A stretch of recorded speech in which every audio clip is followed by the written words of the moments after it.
Harvard Divinity School. Poetry Reading and Craft Talk, February 29th, 2024. Okay, welcome. We're here to celebrate Amanda Gunn, our dear friend, and her debut book, Things I Didn't Do with This Body. Welcome to those seated here, those listening to the live stream, and those in the future who will listen to the recording. So some of us here are among the privileged few to have been in poetry workshops, the poetry workshops with Amanda in which these poems were first birthed and raised, which at least makes us, I insist, their aunts and godparents. We stand in awe over their new lives, the lives they will lead. We fancy ourselves their guardians, and we're hoping the world will be sufficient for them. Does it know a love sufficient? We would bring them gifts and offerings, if only we had the skills of the aunties in this book, Aunt Mary, Aunt Erlene, who, quote, made yellow cake with frosting of real fudge, 234 degrees, and all slow cooked, poured just before the rapid and irrevocable hardening. Ordinary sugar coaxed to its epiphany. These matriarchs with such skill who know how to feed, to impart new pleasures, to invent masterpieces, I count Amanda among them. When I think of poetic skill, I think of Amanda, her fine and delicate skill, so precise.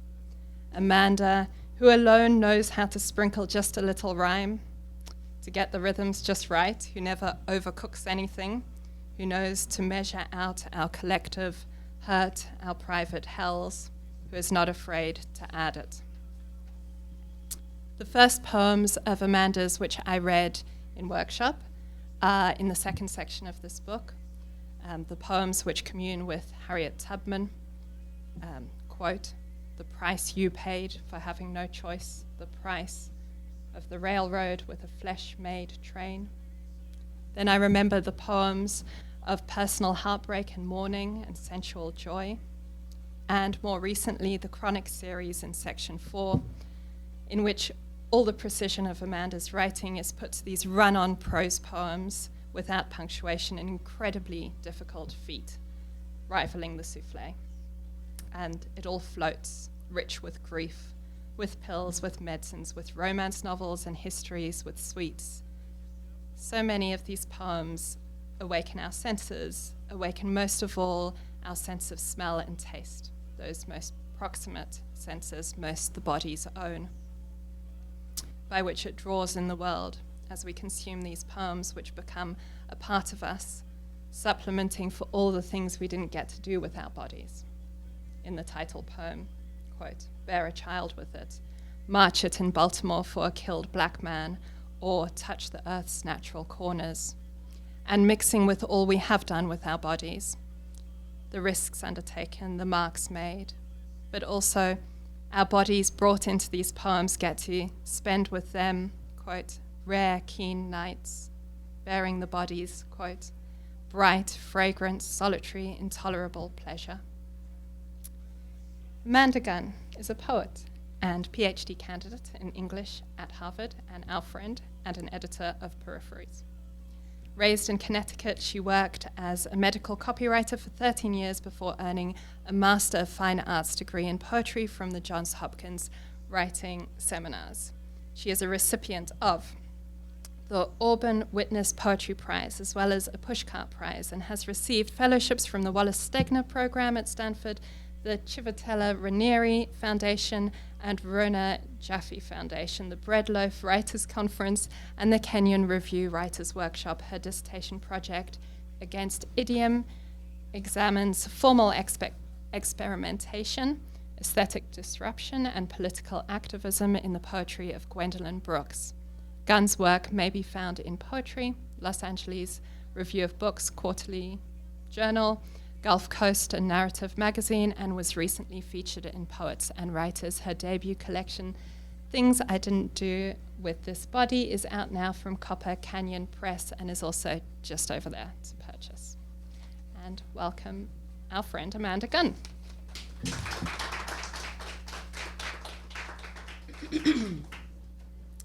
Thank you so much for that introduction. You're going to make me cry before I even start. Thank you, everyone, for coming out this afternoon and for tuning in via the live stream. I'd like to thank the Center for the Study of World Religions for hosting me and for being such a dear and important home for poetry life on campus. Thank you to the amazing Shara Bloor for inviting me and for really bringing this community together again and again and again. Thank you also to Lori Sedgwick for all of her hard work coordinating us and bringing us all here. I'm going to read some poems from the book, and I'm going to start with the poem called, oh, is it? Thank you. Is that better? Is that better? Yeah. Okay, great. Okay. So I'm going to start with a poem called Chronic, which is the one of a series of 7 poems in the book that Shara mentioned and that I'm going to talk about a little later in the sort of craft talk portion of the day. Chronic. Chronic, which is another word for again, which is another word for relentless. Let's talk about relentlessness. 3 autumns on a dimmer switch, 3 pale winters I can't get warm in, and 3 electric, sparkling green springs collapsing into summers, hung loose at the hinges, skin waking up, once numb, now reanimate and alien, bursting with sensation. I feel my shoulder jump, and I twist it, and I twist it. I scratch my palms and the soles of my feet, the itch that can't be reached. I wring my hands until they ache, and aching, they find something. Is it relief? I need and buy and search and buy and want and buy and can't bear it until it gets here. What's coming again today? There are more perfumes than I will ever wear standing unsprayed in the perfume closet. Yes, I had to make a perfume closet. Now the door slightly ajar and unmoved for 7 months, 7 months that feel like 40 days. Why hold back? I have been in bed since my last best day. I passed a test, drank a beer. Sometimes I strip the gunk from my teeth, never wear socks. Socks are hard. First, pair them up, sit down, put them on. Sitting down is hard. My shoes I can slip on from standing. That is to say, I only wear shoes I can slip on from standing. Canvas pull-ons slipping sideways into ice puddles, my toes freezing, a shower per month. Don't get close. Let me tell you again, don't get close. I'm going back to bed. I love you, but I'm going back to bed. I remember I loved you, but I'm going back to bed. And I'm putting on the space heater. Don't speak to me unless you are a space heater. This stuffed bear is big enough to hold me.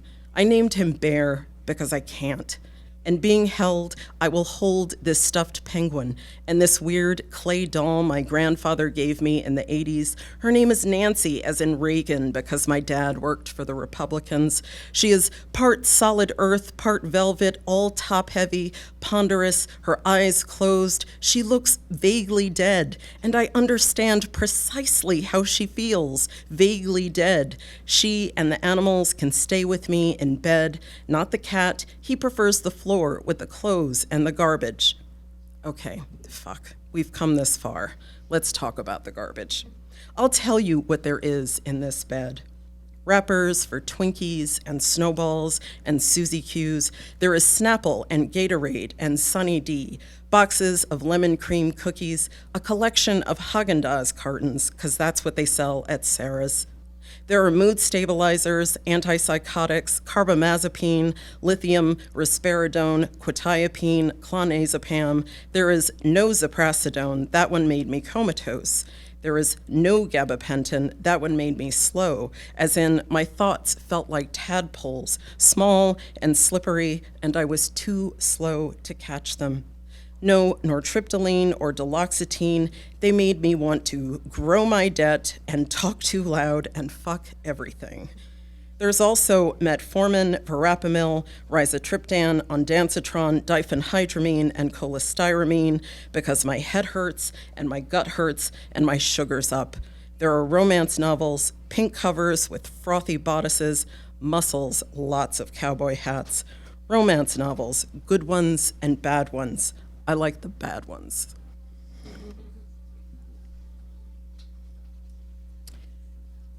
This next poem is a poem called Prayer, and it's a poem that appears at the dead center of the book. There are a lot of ways of structuring a book, and one that I sort of came to understand and really liked the idea of is that you spend half of the book working your way into a single poem and the rest of the book working your way out. And that's this poem for me.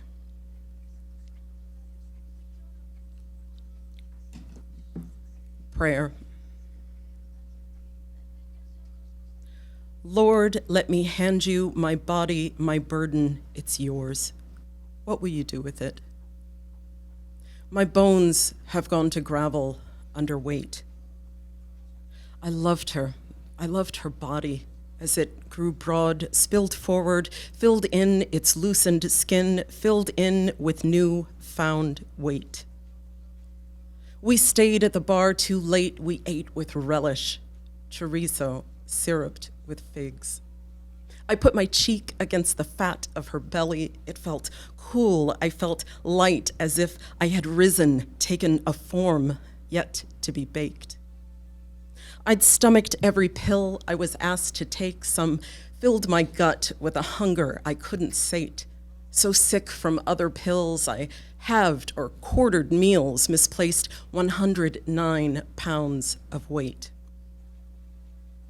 Women who barely knew me said, "You're so thin, so pretty, so lucky, you've lost a person." It's so, so, so, so great. She fed my body, she loved me as I grew plump again, shed my wrinkled skin slowly like heartache.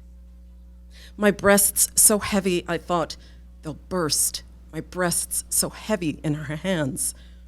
Can a body burst? I think a body can. I've known its juice. Pills tricked my brain into a motherhood without fruit. I made milk and I burst. I thought, what new thing are you, body? What are these droplets in my palm? I thought, taste it. I thought, maybe you'll remember your mother. You must have felt weightless in her arms. She waits for you to call. You hand her your laden days. She bears you. She gained baby weight to bear you. She lost weight. Her muscles grew slack and weak. A woman who knew her well said, "Girl, you're wasting away." My mother said, "They took you from me in the hospital. You didn't know me. You wouldn't feed. It was our very first grief." Don't taste, no wait, for the real thing, the authentic thing, I thought. There will be other milks to taste. There will be the sweet, fat weight of a child my body then refused to make. It was busy, carrying weight. Too late, too late, too late. I ask, is this it? Is this weightlessness? I am weak in my bones from this weight. There is bone in the milk of my knees. Oh, sweet Christ, take half my gut, or half my legs, or half of what's left of my life. You're holding the knife.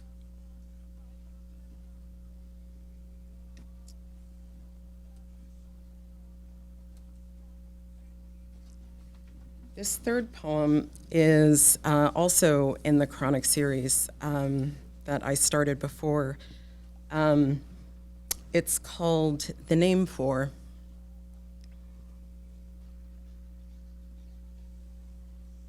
This place is a sickness where I don't know the language, no. This sickness is a place where I don't know the language. No, that's not. Lithium is a country where I don't know the language. My thoughts aren't. God, what is the word for two things together? I touch my fingers together. It's not exactly together.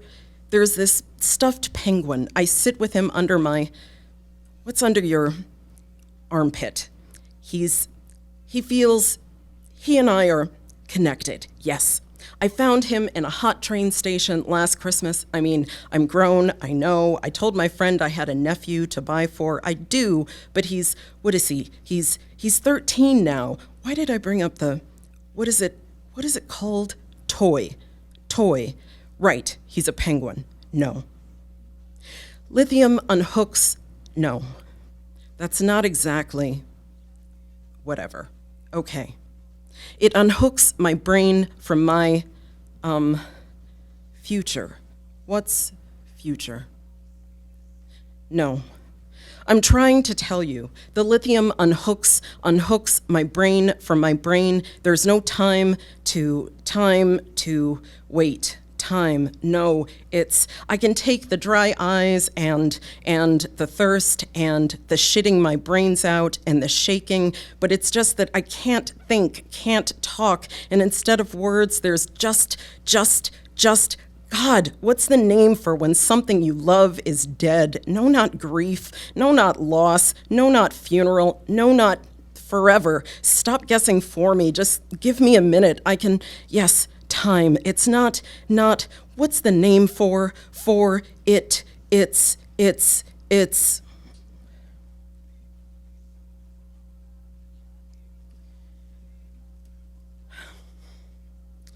This next poem is an elegy that I wrote for my former partner who passed away 3 years ago.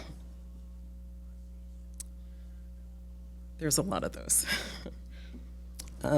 This one is called It's Like We.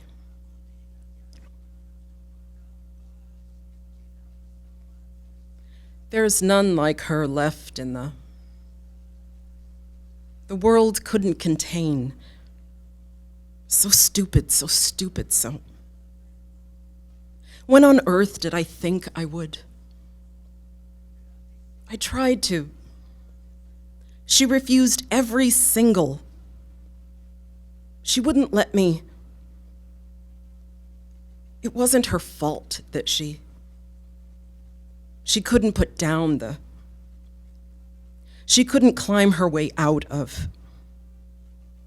And what chance did she have to? The rooms we spent time in are so funny, the way that the things that she made with her,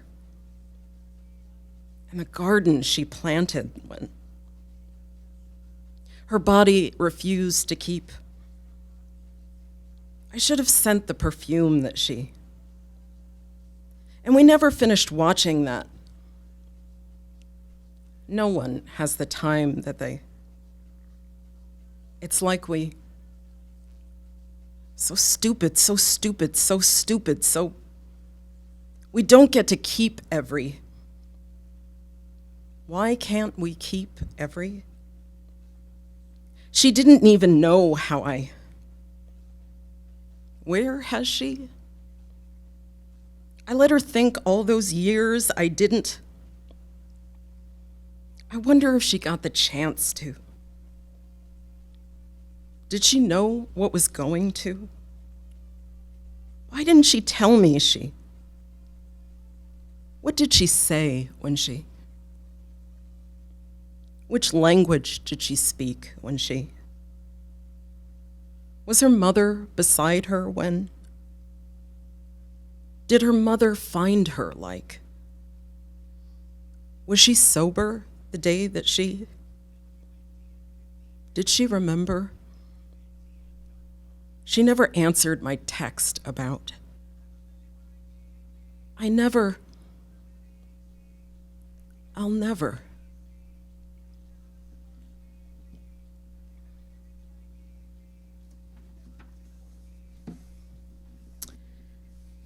This next poem is called Never Now.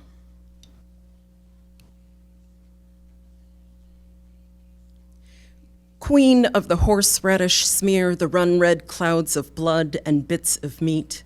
Queen of leave the dishes, they'll keep. Queen of broken crystal knobs tumbling off the door. Queen of cat hair stuck to golden spills of vomit on the floor. Queen of it's dry already, it'll hold. Queen of coffee cold and untopped up. Queen of that same coffee cup with velvet spots of mold. Queen of maybe later quad sets to rehabilitate my knees. Queen of please, please don't ask again. Queen of never when. Queen of better yet, leave it off my plate. Queen of true love words discovered bitter late. Queen of never said. Queen of 2 ex-lovers dead. Queen of every call I failed to make. Queen of worse, the calls I declined to take. From her, from him. Queen of that day, one day, I'll mend things with my dad. Queen of future admit. Queen of future forgive. Queen of I need peace just for a while. Queen of things deferred to disappearance. A yellow house, a proper porch, a city I could keep for life. A child. Queen of I'll sort bills later, leave the boxes by the bin. Queen who would delay the honey green germ of spring to stop a little snow coming in. Queen of next week is fine, it's fine. I've made a list, I swear. I promise I'll take the car in for repair, I'll go. Queen of not now, I'm sorry, no.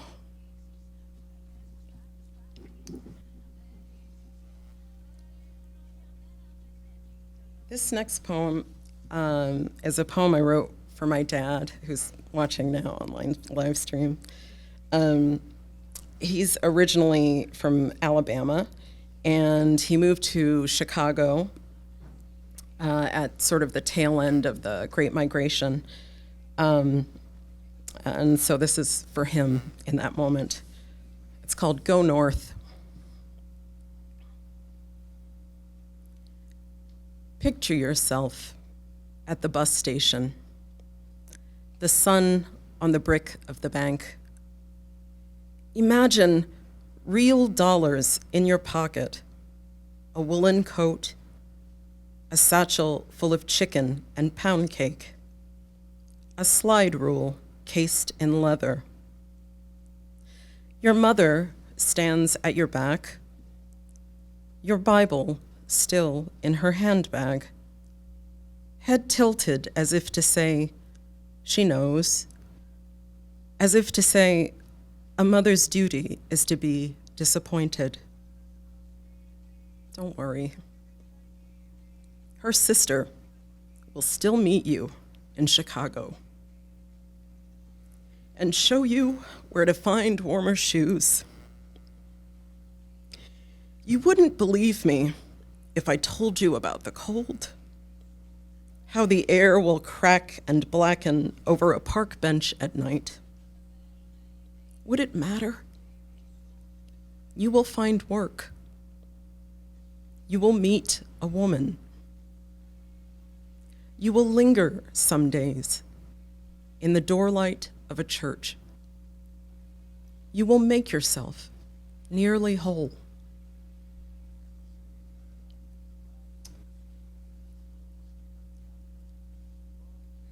This next poem is from a series that Shira mentioned about, that I wrote about Harriet Tubman, and it was a long process of writing the poems. They started in 17 little pieces, and then became 4 big pieces, and this is one of those. It's called 39 Objects at the Smithsonian. 39 objects at the Smithsonian, and now your face on the dollar you dared to subvert, covertly moving in the marsh, mud slalom, old boots or none, guns and fire and nigger, I'm coming for you, nigger, I'll have your black hide, nigger, I'll bleed you like a pig, nigger, sister, sister. I meditated you here from a pillow, white cotton and soft. I brought it back to the breath, and the breath brought me you. My mind unrested. What doubts tested you? How did you walk into that first night in the dark, knee-deep through the murmuring creek, the stars cloaked in cloud and your fellow's fear, a stack of bills, the prize for your fragile, dear throat? Bills weighed against your body on God's damned scales. Memory fails. I recall just 3 things from the tongue my lover taught me, 3 things her love bought me. Hello, I love you. How much does it cost? What did having, holding cost? Leaving him there, too. How many 20s would have bought you? How many 20s to sell you south, rebirth you in the mouth of America? They called you Minty back then.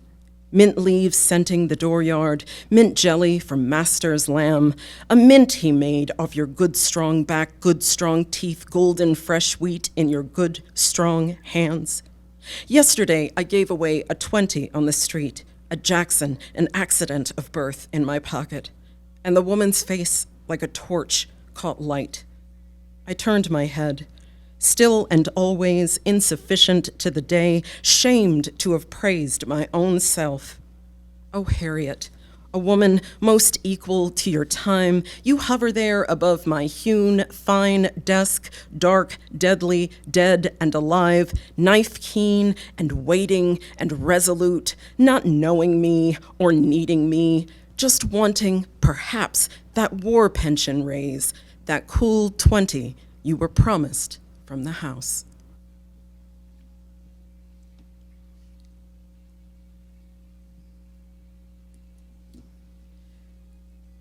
So the next poem I'm going to read is the title poem of the book, or what would have been if I had let myself have a ridiculously long title. It's called Things I Didn't Do with This Body and Things I Did.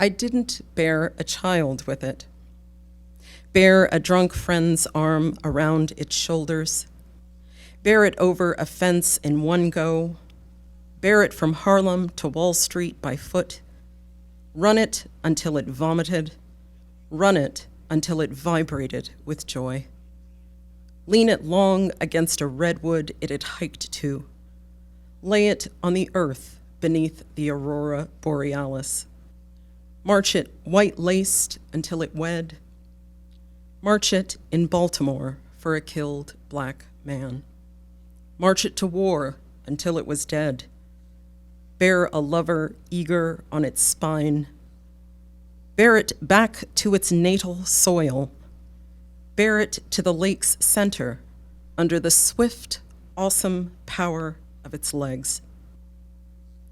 Bear witness, I did not make its child. I didn't bear it to the home it asked me for.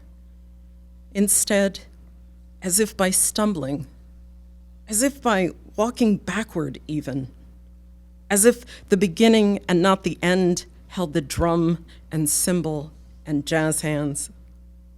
I bore 3 lovers in its mouth, bore a blow to its cheek, bore the snap and drag of the Atlantic at high tide, bared its breasts on that beach, scored its ankle with a knife 12 thin times, bored into the white underflesh of its thigh, bore its scars, bore tattoos to cover its scars, bore hot wax where it was tenderest, bore on its face a heavy, pretty face, bore smoke deep in its tissues, bore the soft, bore the love of its family, withheld from it embraces, withheld from it a decent meal, bore love for the boy who refused it, bore the death of the boy who didn't,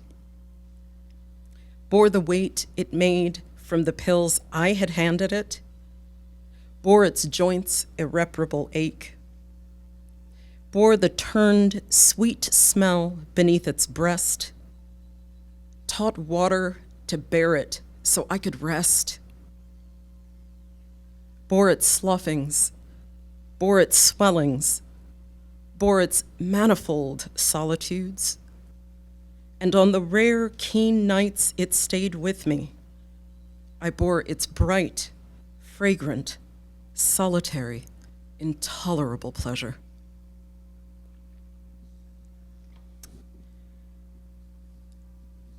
I'm going to read just two more. This one is this is also from the Chronic series. It's called "Is It Okay?"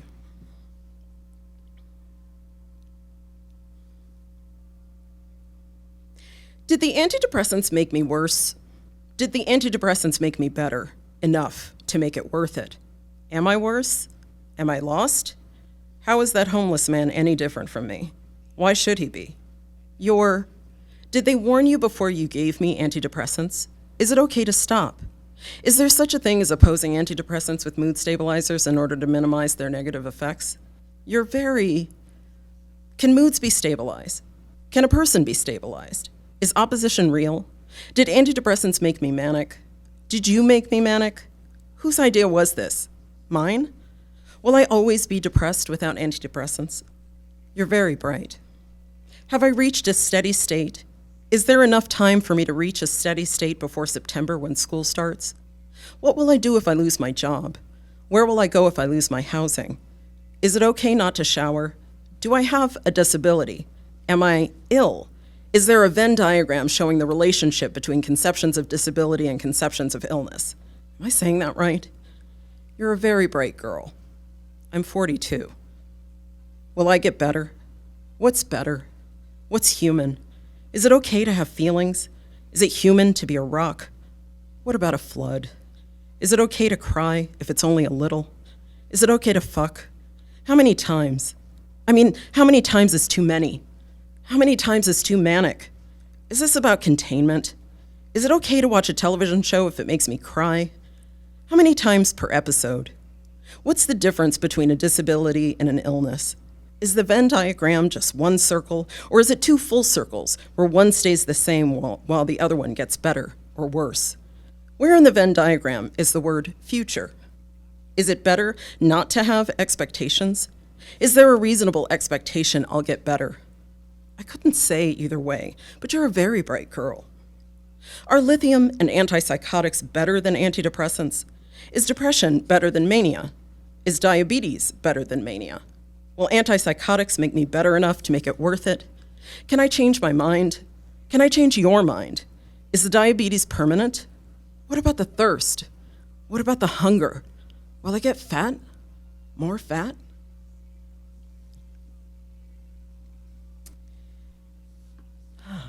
So this is the last poem I'm going to read. It's a poem called Like This. It's the last poem in the book, and I didn't listen to advice, which said to save it for the next manuscript because it's totally different and weird. So it's here. Like this.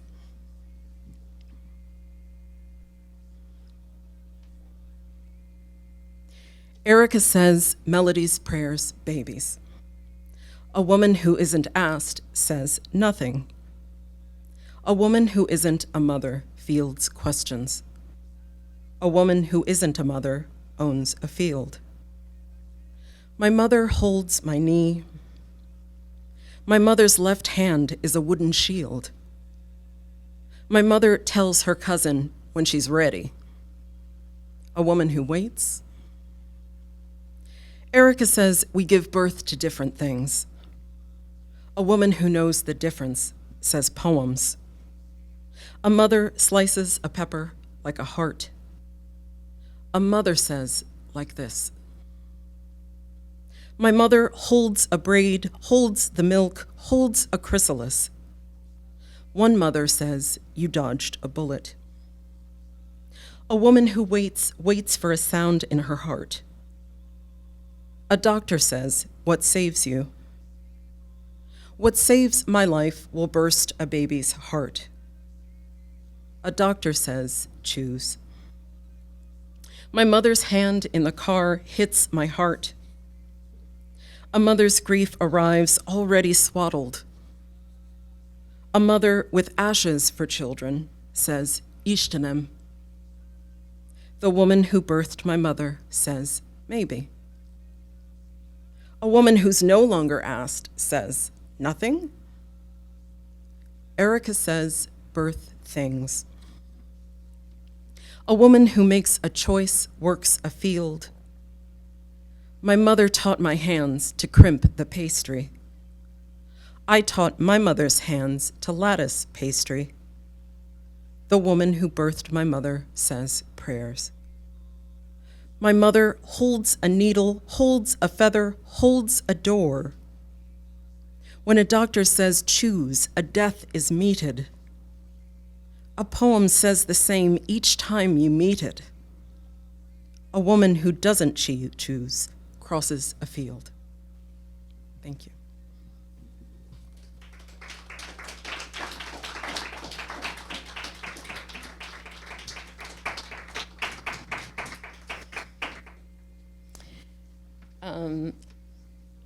So I wanted to say sort of a few notes on craft. That's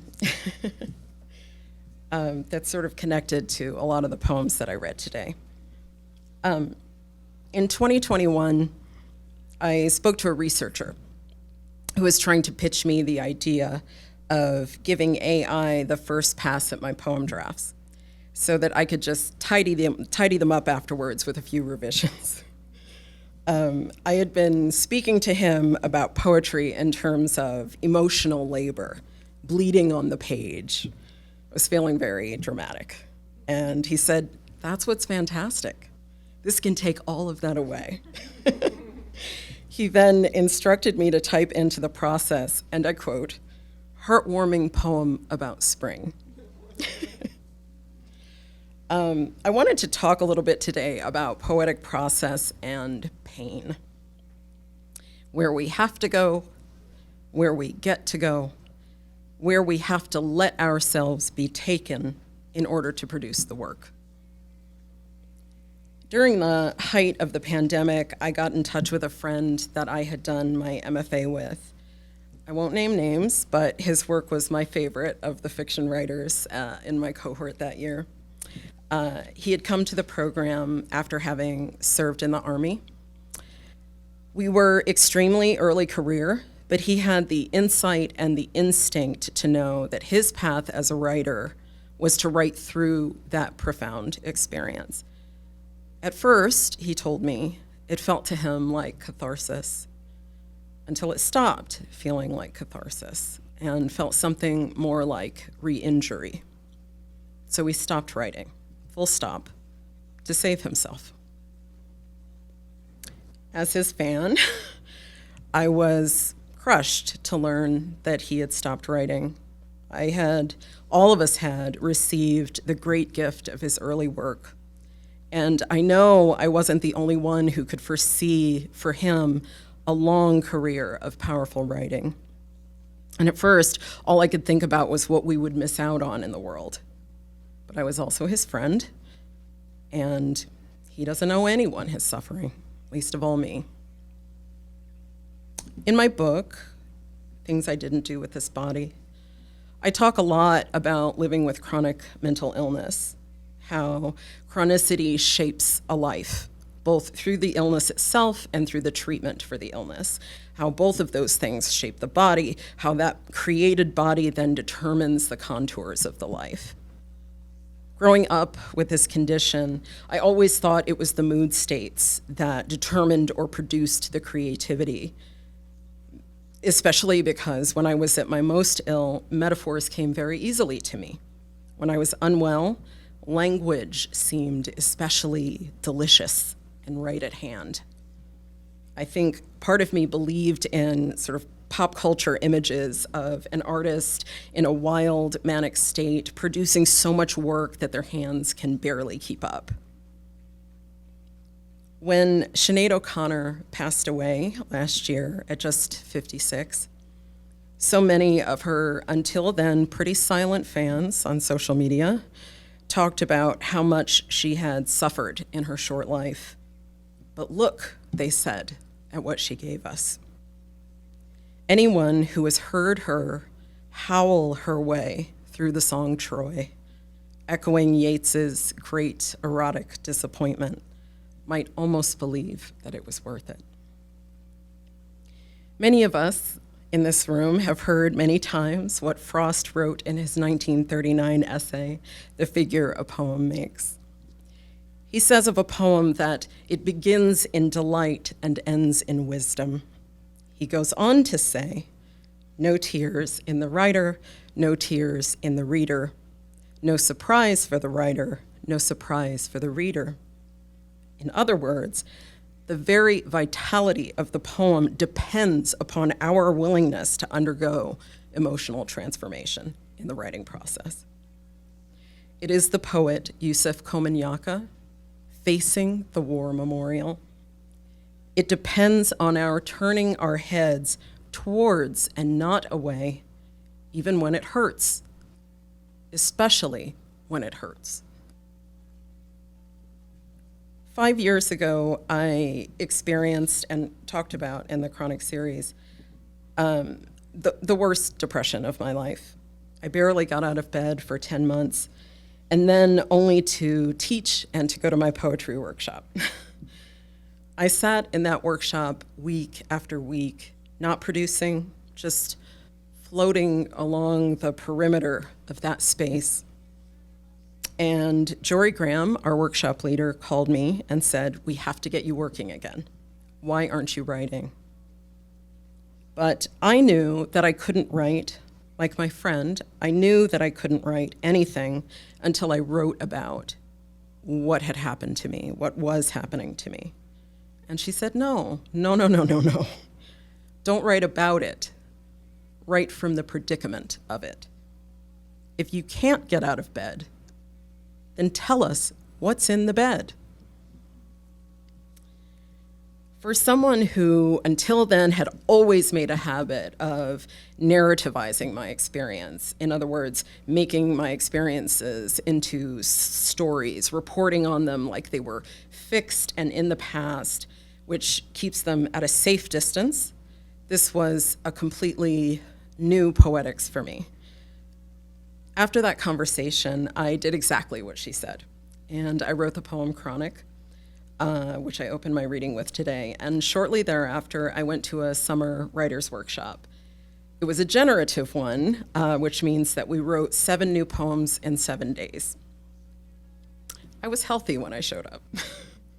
And when I tell you that marshaling that kind of creative energy, starting with the anxieties of the blank page and moving through the process of making an entire formal and emotional argument for 7 days straight, I was vibrating with mania by the end of the week, shaking inside and out. And I was shocked, really, to discover that some spontaneous mood change had not produced the work, but the exact opposite. Writing the poems in that compressed time had instead brought me right to the edge of something.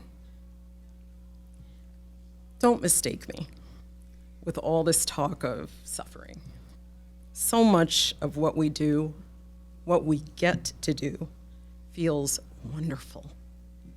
It gives us insight, understanding, clarity. It creates connection between us and other people. It makes peace. These are the reasons why we keep coming back. But sometimes, often, the cost is chaos, dysregulation, dysfunction. I love to hear how other poets do this, how other poets get through this process. The nitty-gritty, day in, day out. For some, it's entirely by heart before it hits the page. walking along a river, on paper with ink, with complex electronic draft systems, with music, without music. Normally when I write silently. I draft for about 6 hours and then I revise nonstop day and night for about a week. When the poem has its hook in my mouth, I barely eat or sleep. When I was younger and working retail jobs, I used to type the poems out on this very loud, obnoxious Royal typewriter, to my mother's dismay. And I would fold the poems and put them in my back pocket so I could sneak them out and scribble when I should have been shelving books at the Borders. That's how long ago this was. My entire archive of that time are folded pages that are stained blue around the edges from the denim. And I still write like that, essentially. But now I also recite the drafts a few hundred times to get the music right, until the taste of the poem in my mouth makes me a little bit sick. The poem, once it's with me, is with me until it lets me go. So, I'm leaving you with a problem for which I have no solution, but an experiment. If we let ourselves put the work down long enough to cook a meal, or get a good night's sleep, or watch RuPaul with a friend, as I've been trying to do for the last few months, will it break the current in the wire? Is it possible to sustain the work and be sustained? Can the poem bear moments of looking away? What does a poet or a mathematician or a painter owe herself in the throes of creative production? Can we make work that feels authentic and true and revelatory and save ourselves also? Thanks.